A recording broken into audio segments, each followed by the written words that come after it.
Сабирҗан Галимҗанов 1941 елның июлендә Балтач районыннан фронтка алына. Сугышка аны 3нче баласы белән йөкле булып калган хатыны Фәйзә озаткан. 15 көннән кызлары Сония туа. Сабирҗан китә һәм туганнары өчен 80 ел хәбәрсез югалган булып санала.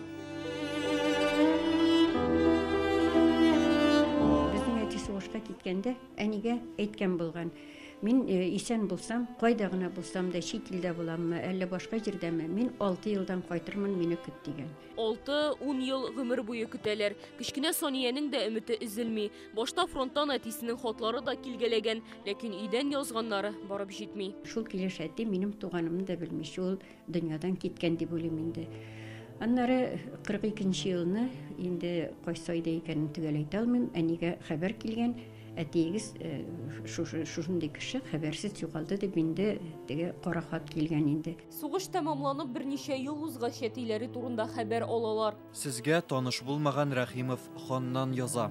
Сабирҗан белән ел ярым бергә булдык. Бер кашыктан ашадык. Күңелегезгә авыр алмагыз. Ул 1943 елның август айында авырып вафат булды. Бу кешенең адресы да, ирләрнең танышу тарихы да, кыска гына хатта бу турыда мәгълүмат бирелми. Еллар бара, Мирхәлиевлар әтиләренең кайда һәлак булуын һәм җирләнгәнен белергә теләп яши, ләкин нәтиҗәсез. Безнең белән бергә табигать та җылый. Озак елларга сузылган билгесезлектән соң Сония ханым барыбер үзен борчыган сорауга җавап таба һәм бөтенләй очраклы төстә ерак юлдагы бер очрашу аңа гомере буе көтелгән хәбәрне алып килә. Омскида краеведларның конференциясе булырга тиеш иде һәм анда мин дә бардым.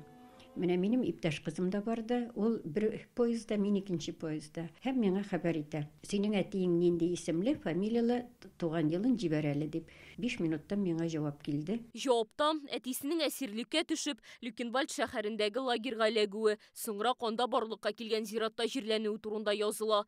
Сония Мирхәлиеваның танышы оборона министрлыгындагы үзәк архивта сакланган материаллар белән эшләүче ир белән бер вагонда утырып барган була. Мин аннары менә ниһаять Германиягә бару максатына ирештем. Мин әнинең кабриннән бераз туфрак алып, аны яңадан зиратка баргач, әти яткан кайсыдыр җирендә, анда 38 каберлек дип әйтергә була инде. Ул күпме җиргә җитәрлек була, аларга мин аны шул җирне сибеп чыктым да, дуга укыдым. Мин бу туфракны Германиядән шушы әтинең күмелгән зиратыннан алып кайттым. Шуны Алла бирсә, кайтып Түнтәрнең әни яткан каберлек өстенә һәм әтинең әтисе яткан каберлек өстенә дә шуңа бераз сибәргә уйлыйм инде.